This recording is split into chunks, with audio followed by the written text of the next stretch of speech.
And then I hear this stuff about Chad Taylor, and I read the Rolling Stone article, and I'm like, fuck, you seem like the only normal one in the band. Like, I try to be. yeah, Well, I mean, like, it's the classic lead singer, lead guitar riff that happens in a lot of bands. Rolling Stones. I mean, there's it's just endless. What is it? Guns N' Roses. Like, those yeah, those are the two guys that are usually have a lot of ego. They're generally yeah, very alpha. It's just that person is attracted to those positions in the band, yeah, and yeah, so they're always fighting for the yeah, limelight and the spotlight and saying I wrote this and I wrote that and blah blah blah. But yeah. it's wild to look back on it, and yeah, it's seeming that it's been more Ed through all this than Chad. To tell you the truth, Interesting. Okay, I didn't. so That doesn't surprise me. the Interesting. more I uncover, the more I find out, and it's like okay, That's too so bad. That's yeah, that's too bad. what do you Who do? knows? Maybe one day you guys get back on stage together. But Rock You and never roll yeah. say Hall of never. Fame. Rock and Listen, roll Hall of Fame, baby. I saw Ed in California. I want to say maybe 7 or 8 months ago with his new bandmates. And look, he put on a good show. He always does.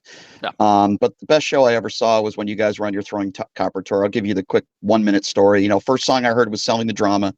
I was probably 14 or 15 years old. I immediately fell in love with that song.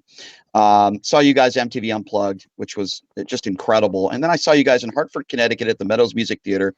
I'm a stupid 15, 16-year-old kid. I hadn't been to many shows. To this day, it's the best show I've ever seen. I've seen thousands of shows. Then I discovered Mental Jewelry. Then I discovered Death of a Dictionary.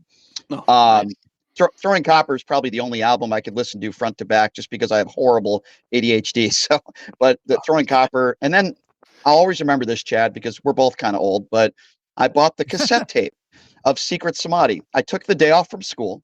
Yeah. The day that the album came out. Now, it wasn't like today where you can hear every song on the album before an album comes out, right? Yeah, you So got I to buy took the the day record off. to hear them. Yes. I had my Walkman, Chad, and with me, remember those, the yellow Walkmans, right? Oh yes. From Oh yeah. and Or Secret waterproof. Samadhi.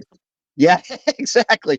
Secret Samadhi had come out. I literally took the day off from school because I was so excited. And I remember Rattlesnake, loved the song right away. And Lakini's Juice is, I think you and I have this in common. I think, correct me if I'm wrong, the favorite songs that you like to play, White Discussion and Lakini's Juice, are those two of your favorites? Or Yeah, through my am I favorites. wrong? Yes. Yep. Those are like two of my favorite songs. So we always had that in common. But to Lakini's Juice, I missed the fact that when you guys started playing songs and they kind of built, you had a lot of those on Copper, right? Damn It Otter Creek. And was that intentional that you guys got away from that, or was that like an Ed thing?